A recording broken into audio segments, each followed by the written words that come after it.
Welcome to Sam's Business Growth Show. I'm Sam Dunning, a digital marketing, sales and business growth evangelist.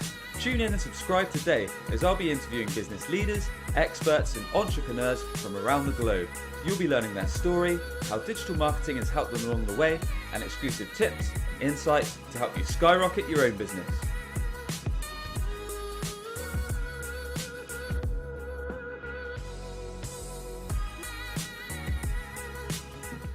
And welcome back to a fresh episode of Sam's Business Growth Show. I'm excited to be joined by Louise Archer today.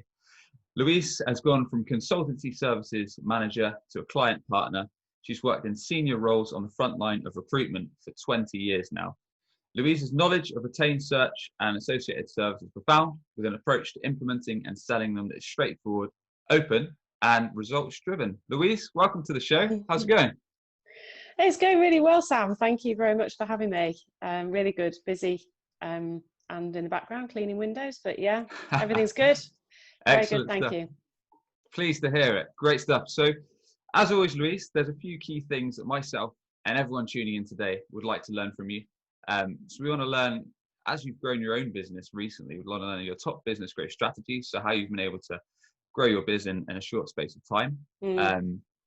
Some of the channels that have been useful for you, be them digital marketing or be them offline, more traditional marketing.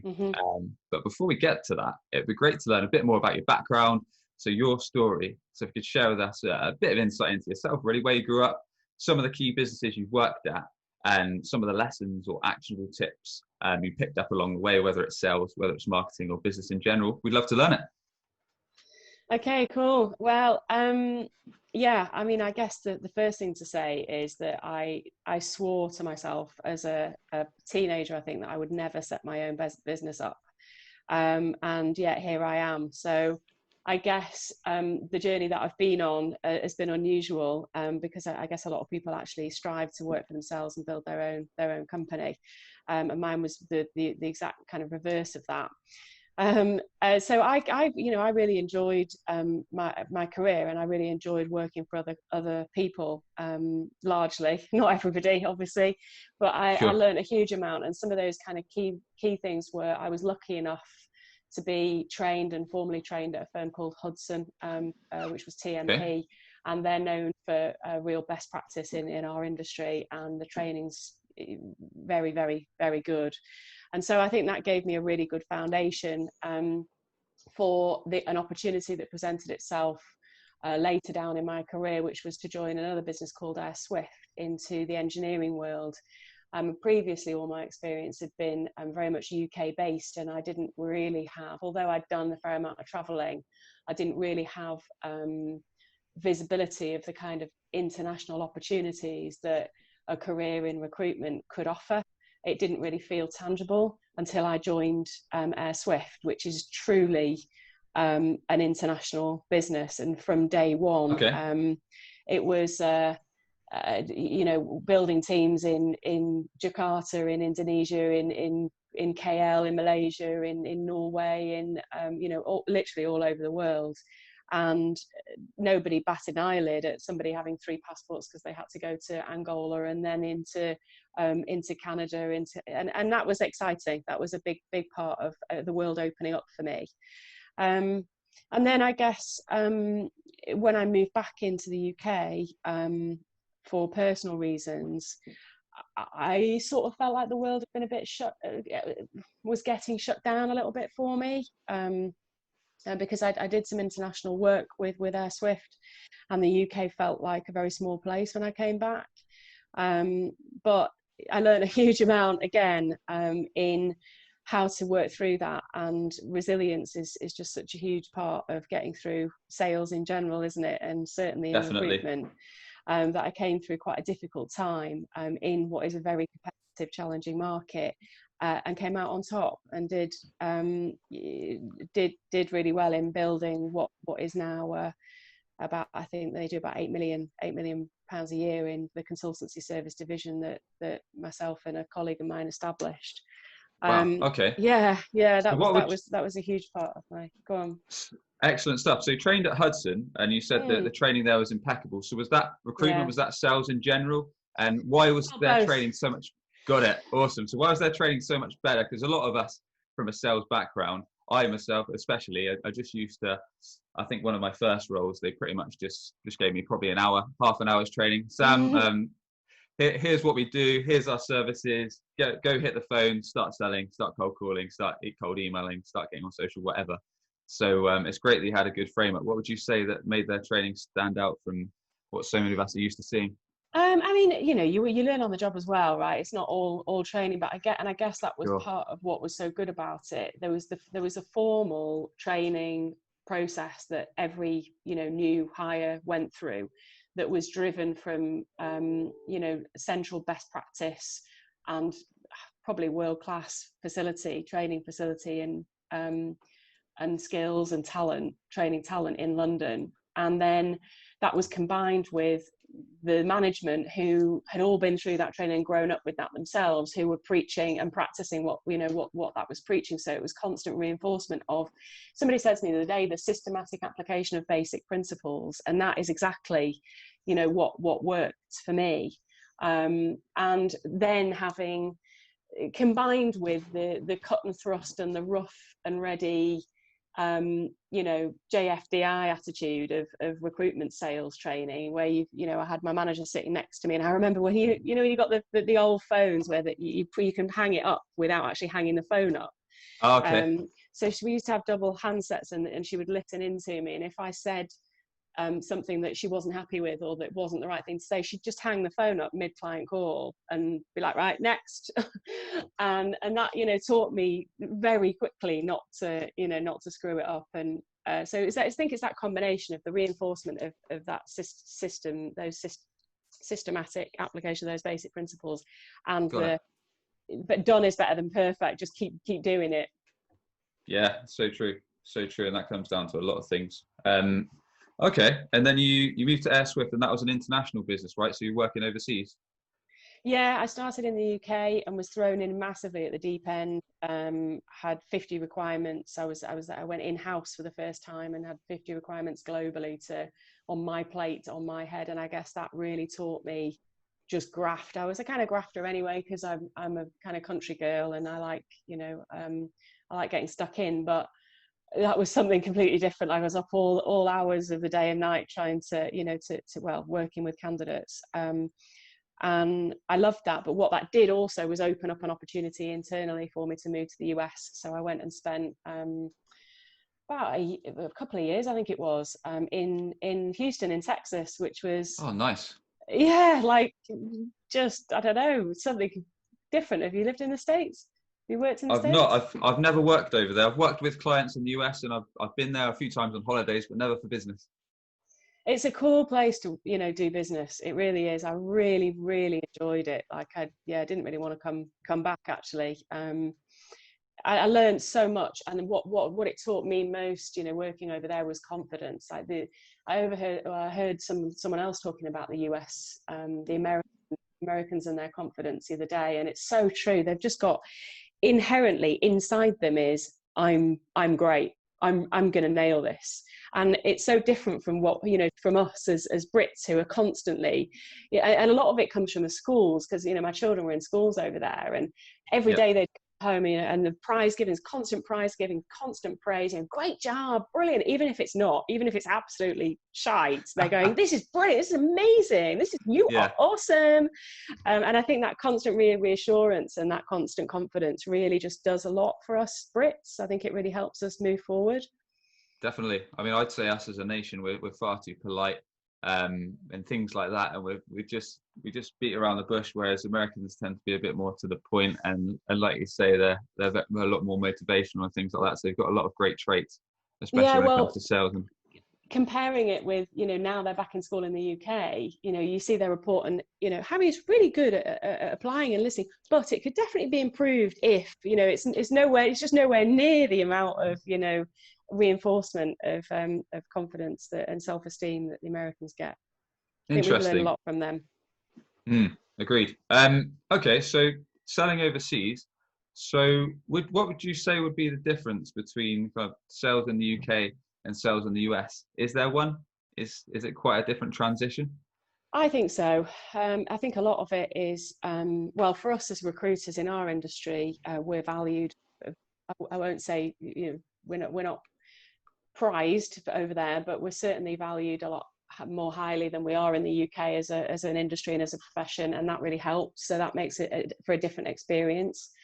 I would say that certainly the Texans, where I was, they like doing business based on relationship, and a lot of that is face to face. So I found myself working more.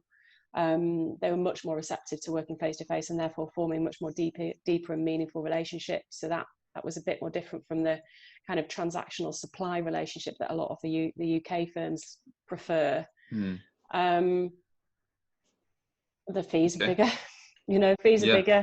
So yeah, sales are generally higher. It's like you say, recruitment's pretty cutthroat. It's not easy. And a lot of us Brits, when you talk about recruiters, they kind of start cringing if they think, oh, I want to skip that and stuff like that. So it's not an easy industry to be in. So I've always got respect for a lot of recruiters that are doing well.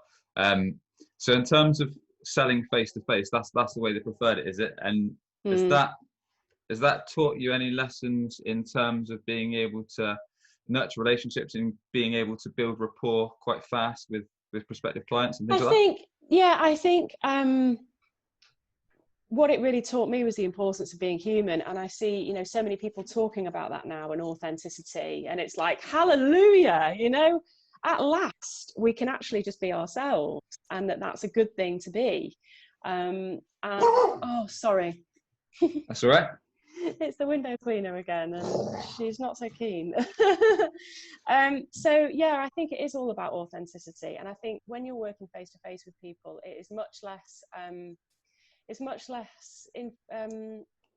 supply based, and you can forge a relationship that's real. And the challenges that you face, which inevitably we all do when we're providing services or when we're having services provided to us, you can deal with them in a human way and work through them, importantly, and that's the key difference for me, having a real, actual, normal human relationship with your client or your supplier when you're working face to face.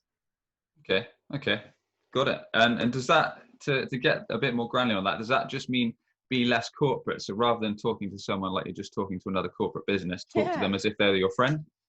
Yeah, I totally do. I completely do. Don't you? What do you think? Yeah, on most levels. With myself, I'd say it probably depends on who it is, and I've got to judge the tone. So I like to pick up on people in terms of how they're talking to me. So if I think it's someone that's extremely corporate, and that if I start talking to my friend, then I'll probably try and judge that tone. Or if I think that they're someone that I can get along with on that level, then I'll try it that way. So that tends to be my look at it. But everyone's got their own perspective, and respect to whatever works at the end of the day. Cool. So moving forwards, you're back in the UK. Yes. Was there what was next for yourself? Were there any other roles that you could share with us, or? Yeah, I did. After setting up the consultancy services division for a firm, I realised that there was more to the world of recruitment than just the transaction, the contingent recruitment world that I'd grown up in. And when I started looking at what other businesses were doing in that space, research businesses, executive search businesses, I was really fascinated by how it was actually done, really, by these businesses. And I went and worked for a couple of them, and God, I learned like another world again. And the world of research, executive research, of talent pipelining and talent mapping, and I mean, I'm getting specifics of my industry now, but it was just fascinating. And I guess what I learned there was, it doesn't matter how big or sophisticated a client looks, like a Microsoft or an AstraZeneca, they all face challenges and they all need solutions, and they are all buying from people like us. And I teach people now, don't be fazed by sophisticated companies, because they've just got different types of challenges. They still need you. Really good point. Everyone's got challenges, everyone's got problems they need help with. How do you go about tapping into these type of massive clients? And I guess we're talking kind of real complex selling here with multiple decision makers. Yeah. Very, and things like that, persona mapping, all this kind of technical stuff that's Mm. well above my head, to be honest. How does one get into that kind of stuff? I guess it's something you need to practice, something you need help from your team. I guess there's other members of your company working together with you on accounts, is there? Yeah, it's I mean, it's the simple analogy is you're catching bigger fish, and so you need more sophisticated equipment and more time and more energy and more resources, and they generally take longer. I tend to teach people to have a balance of smaller fish and smaller targets to go after as well, because it can be a much longer sales cycle. Sure. But it is just I've got a bit of a mantra that I use myself, which is professional persistence, and I'm quite a systematic person anyway, and so when I'm attacking a client for development, I'll systematically map out those key stakeholders, and then professionally but persistently chip away at approaching them in different ways at different times, being respectful, and just keeping I'll send birthday cards, not all the time and not to everybody, but to a key contact that I know I can help. Yeah.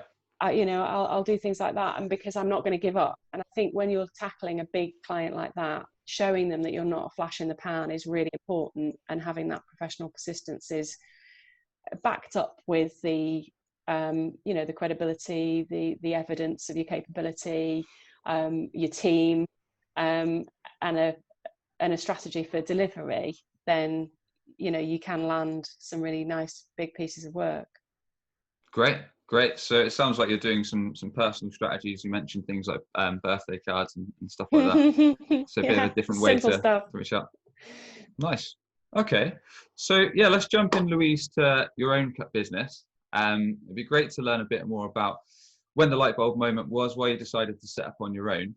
And if you could tell us a bit more about how you've grown it over the last 2-3 years, how you were able to acquire customers, whether you had, like some companies like to, or some people I've spoken to like to play it safe and like to build up a slow side hustle in the background and get a short client roster, whereas some have gone all out from day one, not really had much, and just worked on hard graphs. It'd be interesting to learn how you played it.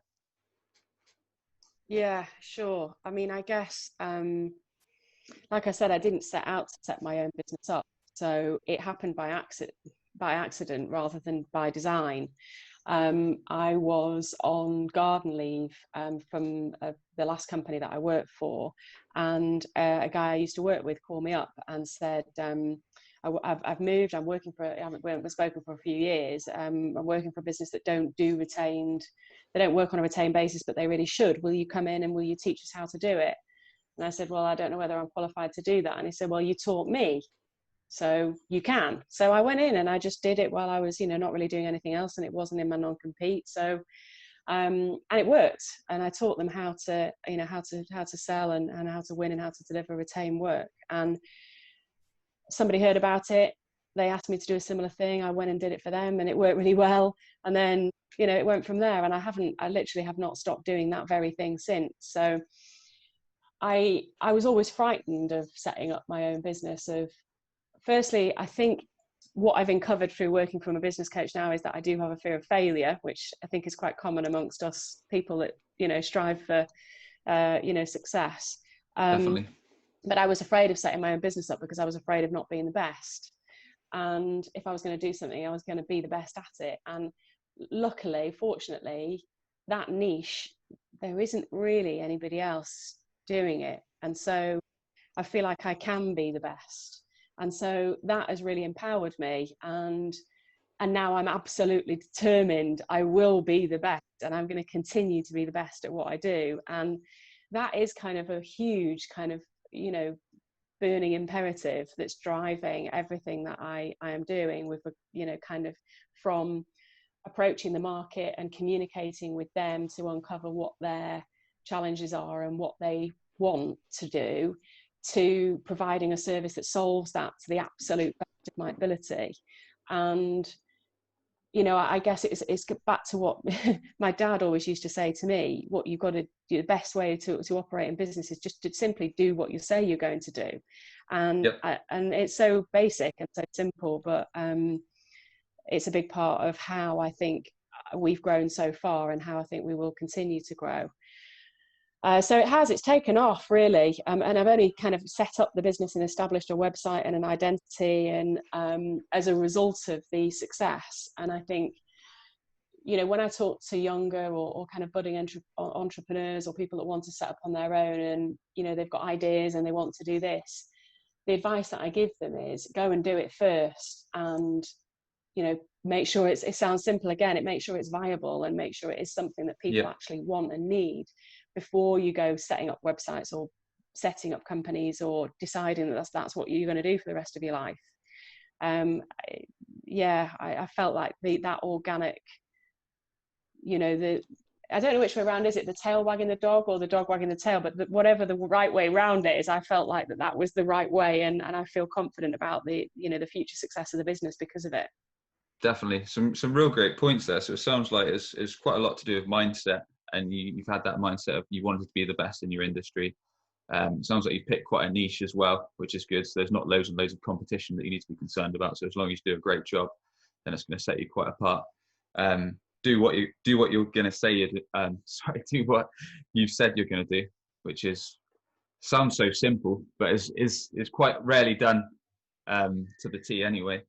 And that's a great point. The last one, make sure it's actually viable before setting up your business.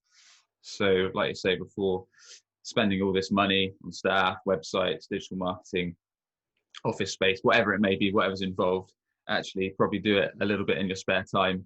Make sure the concept actually works. Make sure people actually want what you offer, I guess. And it's going to work. You can make money from it. Yeah, but at the same time, you know, I think the way that I was brought up was quite sort of yin and yang, because I had him, you know, my dad on the one side saying very sensible and logical things like this, and my mum on the other side, who was an entrepreneur and also in the recruitment industry, who is very much kind of a role model for me, saying you've got to speculate to accumulate, you know, and so she's a risk taker. And I think you've got to have that healthy balance, haven't you, between you know, the solid principles and foundations of a successful business, and that element of jumping on opportunities and taking risks to grow and move forward. Sure, makes sense. And in terms of being able to grow your business, Louise, and being able to acquire new pipeline, new customers, new clients, what kind of strategies have you implemented? Has there been any with digital marketing or any with offline or more traditional marketing? Yeah, it's interesting you asked that, Sam, because it's very much a topic for us at the moment. And, you know, working out what our strategy looks like is just kind of coming together, because everything that's happened so far largely has been organic. Okay. We haven't spent any money on advertising.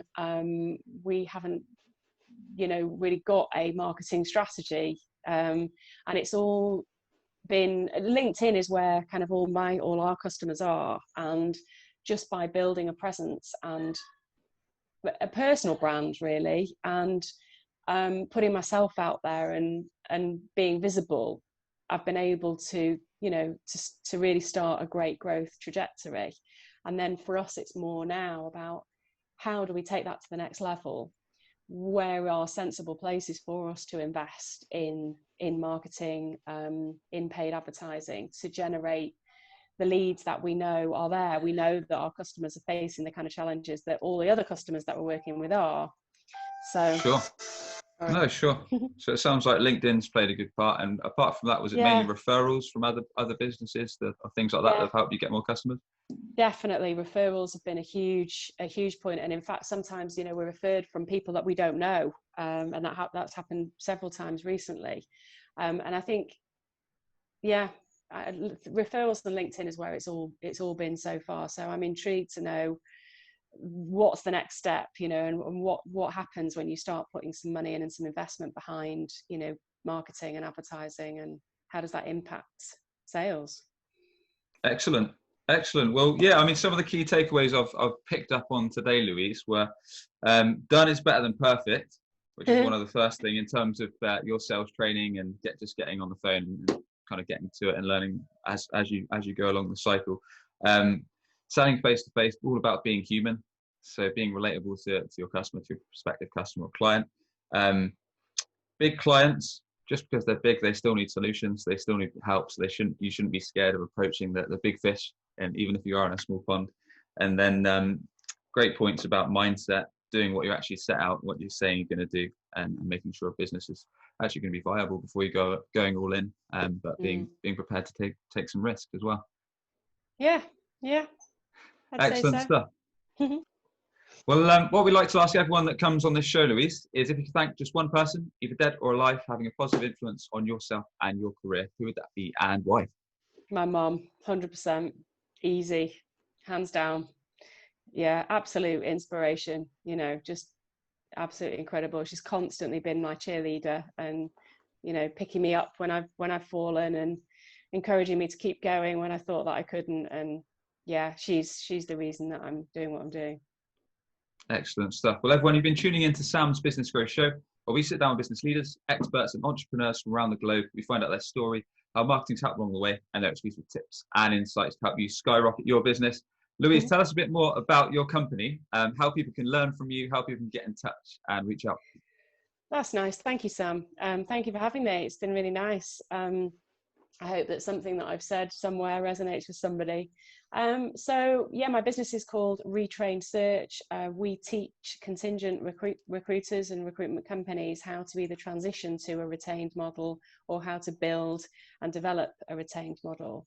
And you can get in touch with me on LinkedIn, Louise Archer, or our website, retrainedsearch.com.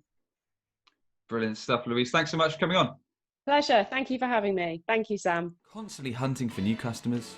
You could be missing out on regular inbound opportunities, all because your website isn't on the first page of Google. Perhaps you're already spending lots of money on advertising, but your website is failing to convert all of your hard-earned visitors into a consistent flow of new customers. If you'd like to learn more about our unusual approach that brings idle clients straight to you, connect with Sam Dunning on LinkedIn or book a free 20-minute consultation via webchoiceuk.com. That's webchoiceuk.com.